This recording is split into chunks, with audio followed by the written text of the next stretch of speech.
society. Speaking of sex stuff, France is on the verge of blocking the major porn sites. France. Not the most sexually responsible people that has ever existed. France, one of the most lecherous, licentious societies in the history of the world, is about to ban porn. Why? Because the major porn sites are not willing to ensure that their users are over the age of 18. And so, France's Higher Audiovisual Council gave a bunch of porn sites a deadline for these new restrictions, after which they said they would seek a court order to block access to the sites. This is a debate that's gone on in the United States and throughout the West for a number of years now. Should we do something about porn? Porn is everywhere, high-speed, internet, ubiquitous porn on every phone, on every computer, and kids as young as 3 can access it. And this is probably not good, and it's leading to a lot of problems. It's leading to a lot of physical and sexual problems for people, especially young men. It's leading to a lot of relationship problems. It's leading to a lot of social pathologies, horrible skewed perceptions of women and the way that men and women relate to one another. And it's just bad. It's just not good. Right? So can we do something about it? And you have the libs, and often libertarians, who want to pretend that hardcore porn is as American as apple pie and a natural right protected by the Constitution and enshrined in the Declaration of Independence. We hold these truths to be self-evident. All men are created equal, and they're endowed by their Creator with certain unalienable rights, among which are life, liberty, the pursuit of happiness, and the right to watch like 3 chicks and a goat do whatever they're going to do on the internet. That's in the Declaration? I don't think so, Buster. I don't think you have any right to porn at all. And contrary to the protestations of the libs and many libertarians, you can just ban porn. You can do it. You can ban it. Or you can, at the very least, heavily restrict it. You can. But we can't ban it. Yes, you can. You can. It's fine. We can. We have heavily restricted porn for most of American history.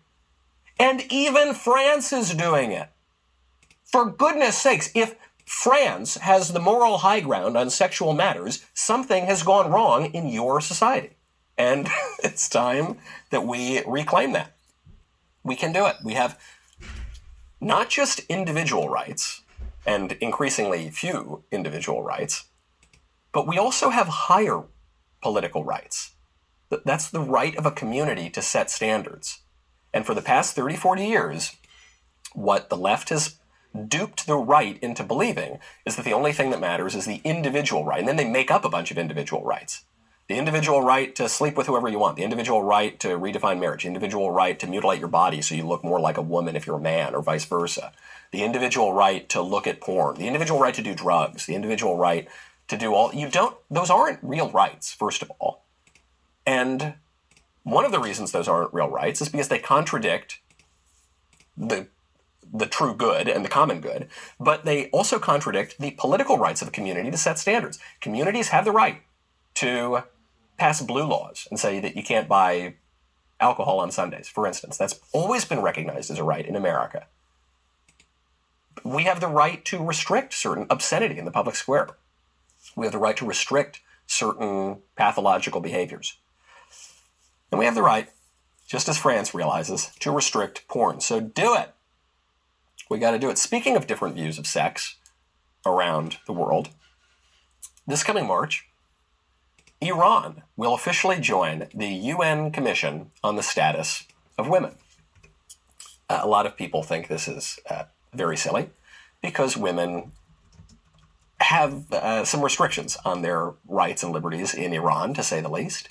So people are really attacking this. I think really, before we accuse them, maybe we ought to take a look at ourselves.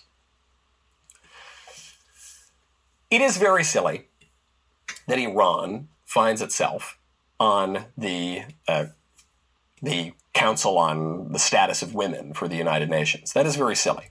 But instead of dunking on Iran, maybe we ought to just take a little look in the mirror, okay? Because women in America are increasingly miserable. This is not a wonderful paradise for women. Women don't actually have it all that great in America these days, and it's getting worse and worse. Since second-wave feminism over the past 50 or so years, as can be measured by social scientists, women's happiness has declined, both in absolute terms and relative to the happiness of men. They're getting more and more and more miserable. Today, because of the transgender movement, women are losing their ability to use their own bathrooms. Women are losing the ability to compete on their own sports teams. Women are all the awards now are going to men who are pretending to be women. What is the great freedom of women in America? What a lot of liberals would tell you is that women have it so great in America because they have the right to do porn. They have the right to go on OnlyFans.com and sell their bodies like they are just flesh and make some money prostituting themselves. That's one of the women in Iran don't have that right. So that's why it's wrong for Iran to be on the UN Women's Council, but it's good for America to. Women in America, they don't have to deal with the patriarchy of one man loving them for their entire lives and having a stable marriage and a stable building block of society. No, women in America have it much better. They get to be used by men for decades until they're no longer as physically attractive, and then they get to be discarded, and they get to spend the rest of their lives alone working in the widget factory. Isn't that so great? Wow, we need to give lectures to everybody. Maybe not. Maybe actually, can't believe I'm saying this, but maybe some of the feminists who are critical of things like our hookup culture, some of the feminists who are critical of some of the excesses of second-wave feminism, maybe some of the conservatives who have been critical of this whole project, maybe they have a point. And maybe we're actually not doing such a great job of taking care of women. The libs and a number of Republicans are trying to draft women into combat right now. This is a major political fight that Josh Hawley probably stopped, but who knows? It's going to come back up again. We're so great to women in America that we are going to send them to be killed by jihadis in the Middle East. That's how great we are. I don't think so. Maybe there's a good opportunity for introspection. I don't know. You're seeing this right now on Jeopardy. A dude just became the woman with the highest overall winnings in Jeopardy history. Women in America are actually put upon enough now that they can't even win the women's awards. Jeopardy contestant Thomas Schneider, who now goes by a woman's name and dresses like a woman and says that he is a woman, he has just earned more money than any female competitor in Jeopardy history, and Larissa Kelly, who previously held the distinction as the woman with the highest all-time winnings, just congratulated Thomas Schneider and said, well, it was fun to hold a Jeopardy record for a few years, but it's been even more fun to watch. Jeopardy set new standards for excellence on the show and off. Congratulations to Amy, that's the name that this man is going by, on becoming the woman with the highest overall earnings in the show's history. This is probably the most painful part for women of this new transgenderist regime, is they have to pretend that this is great. Do you remember when the giant dude on the UPenn women's swimming team beat all the women's records, and then the women would privately say to journalists off the record, anonymously, they would say, or not off the record, but on background, I suppose, and anonymously they would say, this is terrible, we hate this, but we've all got to applaud, because we'll be called haters. So this woman has to say, oh, it's great that the men are taking all the women's stuff.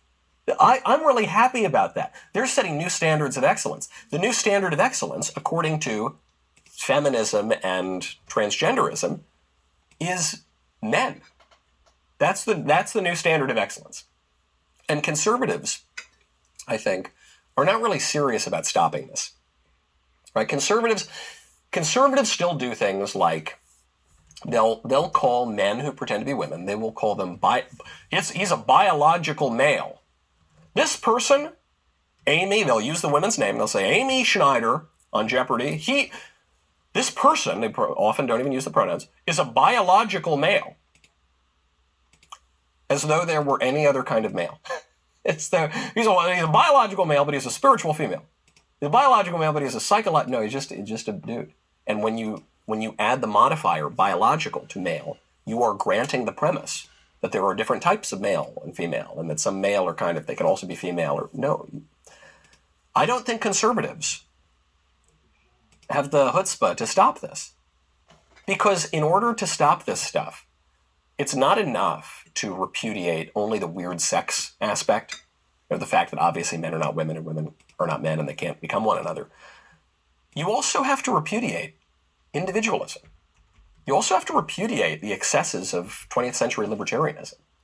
You also have to repudiate the idea that, well, Anthony Kennedy said this in the Planned Parenthood v. Casey decision, that man has the right to create his own concept of existence. You also have to repudiate the idea that we can do whatever we want to do, so long as it doesn't hurt other people, which is a dubious concept to begin with, because when you have a society doing all sorts of terrible things, that is going to affect other people, because we live in a society together, because man is the political and social animal, and politics in general is just what we all do together.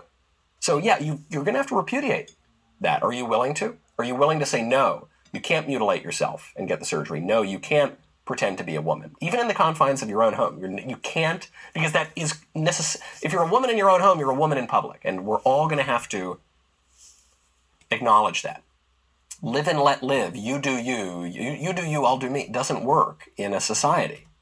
It just leads to social breakdown. And it leads to social breakdown just as surely when the conservatives do it as when the libs do it. And we're in this moment now where we're seeing massive upheavals of our way of viewing ourselves and our relationship to our government and the way society functions. And we're saying the COVID tyranny has been really at the forefront of that. This is a great time to ask ourselves this question. Are we going to just keep going along in the same process of failure that we've been keeping up for years and years and years? Or is it a new year? Is it a new year and a new us and a new opportunity to chart a course for what we want our country to look like? I'm Michael Knowles. This is The Michael Knowles Show. Merry Christmas.